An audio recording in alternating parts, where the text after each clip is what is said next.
Global investors meet में दुनिया के कोने कोने से आए सभी साथियों, welcome to India, welcome to नम्मा कर्नाटका एंड वेलकम टू नम्मा बेंगलुरु। कल कर्नाटका ने राज्योत्सव दिवस मनाया। कर्नाटक के लोगों और कन्नड़ भाषा को अपने जीवन का हिस्सा बनाने वाले सभी लोगों को मैं बहुत बहुत बधाई देता हूं। ये वो जगह है जहां ट्रेडिशन भी है और टेक्नोलॉजी भी है। ये वो जगह है जहां हर तरफ नेचर और कल्चर उसका अद्भुत संगम दिखता है। ये वो जगह है जिसकी पहचान वंडरफुल आर्किटेक्चर से भी है और वाइब्रेंट स्टार्टअप से भी है। जब भी टैलेंट और टेक्नोलॉजी की बात आती है तो दिमाग में जो नाम सबसे पहले आता है वो है ब्रांड बेंगलुरु। और ये नाम सिर्फ भारत में नहीं बल्कि पूरी दुनिया में एस्टैब्लिश हो चुका है। कर्नाटका की ये धरती सबसे खूबसूरत नेचुरल हॉटस्पॉट के लिए जानी जाती है। यानी कि मृदु भाषा कन्नड़ा, यहां की समृद्ध संस्कृति और हर किसी के लिए कन्नड़िया लोगों का अपनापन सबका दिल जीत लेते हैं। साथियों, मुझे खुशी है कि ग्लोबल इन्वेस्टर्स मीट का आयोजन कर्नाटका में हो रहा है। ये आयोजन कॉम्पिटिटिव और कोऑपरेटिव फेडरलिज्म का सटीक उदाहरण है। भारत में मैन्युफैक्चरिंग और प्रोफेशनल और प्रोडक्शन काफी हद तक राज्यों के नीति निर्णयों पर, नियंत्रण पर बहुत निर्भर होता है। इसलिए अगर भारत को आगे बढ़ना है तो राज्यों का आगे बढ़ना जरूरी है। ग्लोबल इन्वेस्टर्स मीट के जरिए राज्य स्पेसिफिक सेक्टर्स में खुद दूसरे देशों के साथ पार्टनरशिप कर रहे हैं। ये बहुत अच्छी बात है। मैं देख पा रहा हूं कि दुनिया भर की तमाम कंपनियां इस आयोजन में शामिल हो रही हैं। मुझे बताया गया है इस प्लेटफॉर्म पर हजारों करोड़ रुपए की पार्टनरशिप की जाएगी। इससे बड़े पैमाने पर युवाओं के लिए रोजगार के अवसर बनेंगे। साथियों, 21वीं सदी में भारत आज जिस ऊंचाई पर है वहां से अब उसे निरंतर आगे ही जाना है। पिछले वर्ष भारत ने करीब $84 बिलियन का रिकॉर्ड फॉरेन डायरेक्ट इन्वेस्टमेंट हासिल किया था। और आप भी जानते हैं कि नतीजे तब आ रहे हैं जब दुनिया कोविड वैश्विक महामारी के असर और युद्ध की परिस्थितियों से पूरी दुनिया जूझ रही है। हर तरफ अनिश्चितता का माहौल है।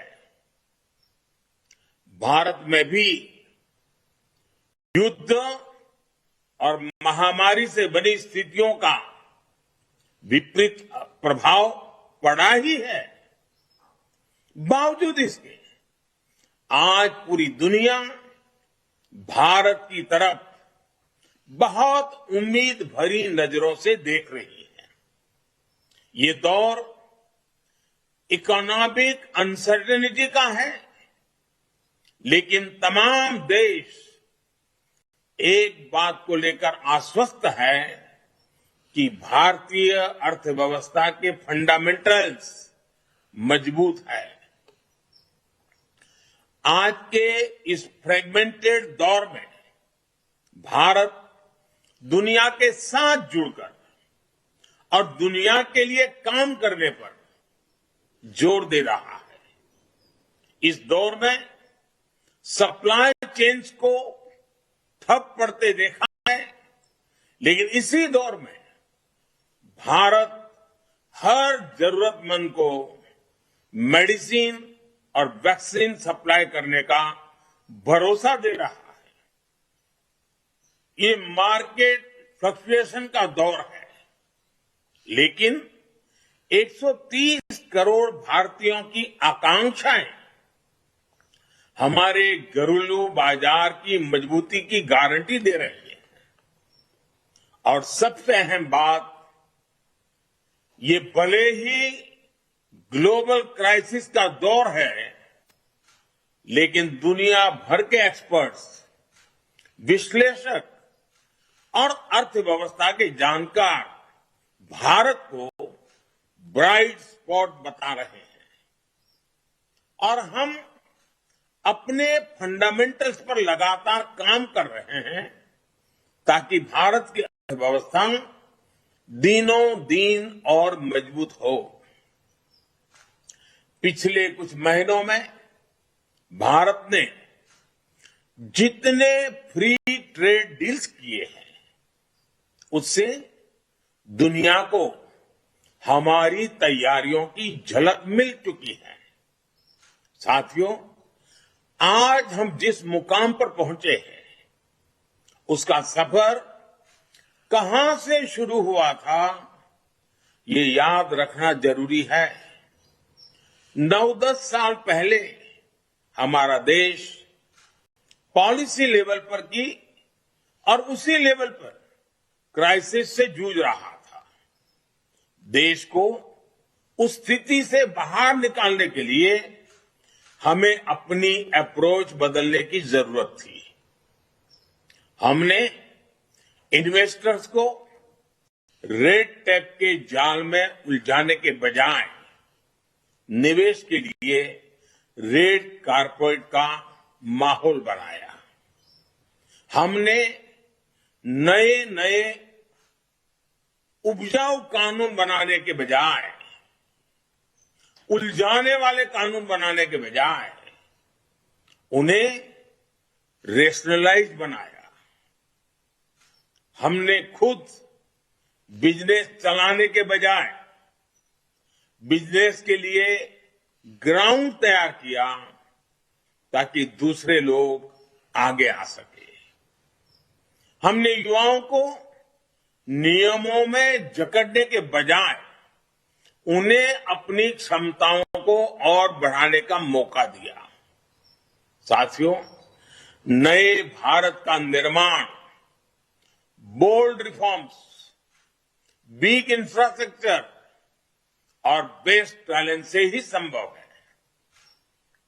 आज सरकार के हर स्फीयर में बोल्ड रिफॉर्म्स किए जा रहे हैं। इकोनॉमिक स्पेस में जीएसटी और आईबीसी जैसे रिफॉर्म्स किए गए। बैंकिंग सेक्टर में रिफॉर्म्स और स्ट्रांग मैक्रो इकोनॉमिक फंडामेंटल्स के जरिए अर्थव्यवस्था को मजबूत बनाया गया। इसी तरह यूपीआई जैसे कदमों के जरिए देश में डिजिटल रिवॉल्यूशन लाने की तैयारी की गई। हमने 1500 से ज्यादा आउटडेटेड कानूनों को खत्म किया। करीब 40,000 गैर जरूरी कंप्लायंसेस को रद्द कर दिया। ये हमने अनेकों प्रावधानों को डीक्रिमिनलाइज भी किया। हमने कॉरपोरेट टैक्स की दरों को कम करने जैसे कदम उठाए। साथ ही फेसलेस असेसमेंट जैसे सुधारों से ट्रांसपेरेंसी भी बढ़ाई है। भारत में एफडीआई के लिए नए सेक्टरों के दरवाजे खोले गए हैं। भारत में ड्रोन्स, जियो स्पेशल सेक्टर, स्पेस सेक्टर और यहां तक कि डिफेंस सेक्टर में इन्वेस्टमेंट्स को अभूतपूर्व बढ़ावा दिया जा रहा है। साथियों, रिफॉर्म्स के साथ साथ इंफ्रास्ट्रक्चर के क्षेत्र में भी भारत बहुत तेजी के साथ आगे बढ़ रहा है। आधुनिक इंफ्रास्ट्रक्चर के लिए भारत पहले से कहीं ज्यादा स्पीड के साथ और बड़े स्केल पर काम कर रहा है। आप एयरपोर्ट्स का उदाहरण ले सकते हैं। पिछले 8 वर्षों में ऑपरेशनल एयरपोर्ट्स की संख्या दोगुनी हो चुकी है। करीब 70 एयरपोर्ट से बढ़कर अब 140 से ज्यादा एयरपोर्ट से उड़ान भरने लगे हैं और अभी कई और नए एयरपोर्ट्स भारत में बन रहे हैं। इसी तरह मेट्रो ट्रेन का दायरा 5 शहरों से बढ़कर 20 शहरों तक फैल चुका है। हाल ही में लॉन्च की गई नेशनल लॉजिस्टिक पॉलिसी विकास की रफ्तार को बढ़ाने में और मदद करेगी। साथियों, मैं इन्वेस्टर्स का ध्यान विशेष तौर पर पीएम गति शक्ति नेशनल मास्टर प्लान की तरफ आकर्षित करना चाहता हूं। गति शक्ति नेशनल मास्टर प्लान में इंफ्रास्ट्रक्चर निर्माण का तौर तरीका ही बदल दिया है। अब जब किसी प्रोजेक्ट की योजना बनती है तो उसके 3 डायमेंशंस पर सबसे पहले ध्यान दिया जाता है। डेवलपिंग इंफ्रास्ट्रक्चर के साथ साथ एग्जिस्टिंग इंफ्रास्ट्रक्चर का मैप तैयार किया जाता है। फिर उसे पूरा करने के shortest and most effective route पर चर्चा की जाती है। इससे लास्ट माइल कनेक्टिविटी का उसके अंदर बहुत महत्व रखा जाता है, ख्याल रखा जाता है और उस प्रोडक्ट्स या सर्विस को वर्ल्ड क्लास का बनाने पर जोर दिया जाता है। साथियों, आज जब दुनिया इंडस्ट्री 4.0 की तरफ बढ़ रही है तो इस औद्योगिक क्रांति में भारतीय युवाओं की भूमिका और भारतीय युवाओं का टैलेंट देखकर दुनिया को आश्चर्य होता है, अजूबा लगता है। दुनिया दंग है। भारत के युवा बीते वर्षों में अपने यहां 100 से ज्यादा यूनिकॉर्न बना चुके हैं। भारत में 8 साल में 80,000 से ज्यादा स्टार्टअप बने हैं। आज भारत का हर सेक्टर युवा शक्ति की ताकत से आगे बढ़ रहा है। पिछले वर्ष भारत ने रिकॉर्ड एक्सपोर्ट किया है। कोविड के बाद जो हालात है उसमें ये उपलब्धि बहुत महत्वपूर्ण हो जाती है। भारत के युवाओं की क्षमताओं का विस्तार करने के लिए हमने इंडियन एजुकेशन सिस्टम में भी अहम बदलाव किए हैं। बीते वर्षों में भारत में यूनिवर्सिटीज, टेक्नोलॉजी यूनिवर्सिटीज और मैनेजमेंट यूनिवर्सिटीज की संख्या में 50% की बढ़ोतरी हुई है। साथियों, इन्वेस्टमेंट और ह्यूमन कैपिटल पर फोकस करके ही विकास के ऊंचे लक्ष्यों को हासिल किया जा सकता है। इसी सोच पर आगे बढ़ते हमने हेल्थ एंड एजुकेशन सेक्टर में इन्वेस्टमेंट्स को बढ़ावा दिया। हमारा मकसद प्रोडक्टिविटी को बढ़ाना भी है और ह्यूमन कैपिटल को इंप्रूव करना भी है। आज एक तरफ हम दुनिया की सबसे बड़ी मैन्युफैक्चरिंग इंसेंटिव स्कीम से उसमें से एक को लागू कर रहे हैं, तो दूसरी तरफ दुनिया की सबसे बड़ी हेल्थ एश्योरेंस स्कीम भी की सुरक्षा भी दे रहे हैं। एक तरफ हमारे देश में एफडीआई में तेजी से बढ़ोतरी हो रही है, तो दूसरी तरफ मेडिकल कॉलेज और अस्पतालों की संख्या भी बढ़ रही है। एक तरफ हम बिजनेस के रास्ते में आने वाली रुकावटों को हटा रहे हैं, तो दूसरी तरफ 1.5 lakh health and wellness centre भी बना रहे हैं। एक तरफ हम देश भर में हाईवे का जाल बिछा रहे हैं, तो दूसरी तरफ लोगों को टॉयलेट और पीने का साफ पानी मुहैया कराने के मिशन से भी जुटे हैं। एक तरफ हम फ्यूचरिस्टिक इंफ्रास्ट्रक्चर जैसे मेट्रोज, एयरपोर्ट और रेलवे स्टेशन बनाने में जुटे हैं, तो दूसरी तरफ हम हजारों स्मार्ट स्कूल भी बना रहे हैं।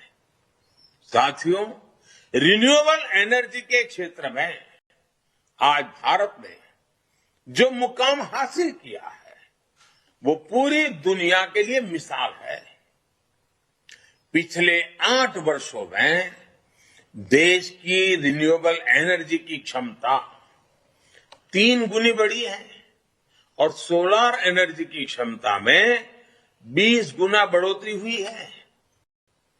ग्रीन ग्रोथ और सस्टेनेबल एनर्जी की दिशा में उठाए गए हमारे कदमों ने ज्यादा से ज्यादा निवेशकों को आकर्षित किया है, जो अपनी लागत का रिटर्न चाहते हैं और इस धरती के प्रति अपनी रिस्पॉन्सिबिलिटी भी निभाना चाहते हैं। वो आज भारत की तरफ उम्मीद से देख रहे हैं। साथियों, आज कर्नाटका के साथ एक और विशेषता जुड़ी हुई है। कर्नाटका के पास डबल इंजन की पावर है, यानी केंद्र सरकार और राज्य सरकार में एक ही पार्टी का नेतृत्व है। ये भी एक वजह है कि कर्नाटका कई क्षेत्रों में सबसे तेज गति से विकास कर रहा है। ईज ऑफ डूइंग बिजनेस में कर्नाटका लगातार टॉप रैंकर्स में अपनी जगह बनाए हुए है। यही वजह है कि एफडीआई के लिहाज में कर्नाटका का नाम टॉप राज्यों की लिस्ट में शामिल है। फॉर्च्यून 500 कंपनीज में से 400 कर्नाटका में ही है। भारत के 100+ यूनिकॉर्न में से 40 से ज्यादा कर्नाटका में ही है। कर्नाटका की गिनती आज दुनिया के लार्जेस्ट टेक्नोलॉजी क्लस्टर के तौर पर हो रही है। यहां कर्नाटका में इंडस्ट्री से लेकर इंफॉर्मेशन टेक्नोलॉजी तक, फिनटेक से लेकर बायोटेक तक, स्टार्टअप से लेकर सस्टेनेबल एनर्जी तक, हर क्षेत्र में विकास की नई गाथा लिखी जा रही है। विकास के कुछ आंकड़े तो ऐसे हैं कि कर्नाटका सिर्फ भारत के दूसरे राज्यों को ही नहीं बल्कि कुछ देशों को भी चुनौती दे रहा है। आज भारत नेशनल सेमीकंडक्टर मिशन के साथ मैन्युफैक्चरिंग डोमेन के नए फेज में प्रवेश कर चुका है। इसमें कर्नाटका की भूमिका बहुत अहम है। चिप डिजाइन और मैन्युफैक्चरिंग को यहां का टेक इकोसिस्टम नई ऊंचाई पर ले जाएगा। साथियों, आप जानते हैं कि एक इन्वेस्टर मीडियम टर्म मिशन और लॉन्ग टर्म विजन के साथ आगे बढ़ता है और भारत के पास एक इंस्पिरेशनल लॉन्ग टर्म विजन भी है। नैनो यूरिया हो, हाइड्रोजन एनर्जी हो, ग्रीन एमोनिया हो, कोल गैसिफिकेशन हो या फिर स्पेस सैटेलाइट्स, आज भारत अपने विकास से विश्व के विकास के मंत्र के साथ आगे बढ़ रहा है। ये भारत का अमृतकाल है। आजादी के अमृत महोत्सव पर देश की जनता नए भारत के निर्माण का संकल्प लेकर बढ़ रही है। इसमें और हमने 2047 तक विकसित भारत बनाने का लक्ष्य तय किया है। इसके लिए ये बहुत जरूरी है कि आपका इन्वेस्टमेंट और भारत का इंस्पिरेशन एक साथ जुड़ जाए, क्योंकि इंक्लूसिव, डेमोक्रेटिक और स्ट्रांग इंडिया का विकास दुनिया के विकास को गति देगा। और इसलिए हम चाहते हैं कि भारत में इन्वेस्टमेंट का मतलब है investment in inclusion, investment in democracy. Bharat में इन्वेस्टमेंट का मतलब है investment for the world. Bharat में इन्वेस्टमेंट का मतलब है investment for a better planet. Bharat में इन्वेस्टमेंट का मतलब है investment for a clean safer planet. आइए हम मिलकर करोड़ों करोड़ों लोगों का जीवन बदलने का लक्ष्य लेकर आगे बढ़े।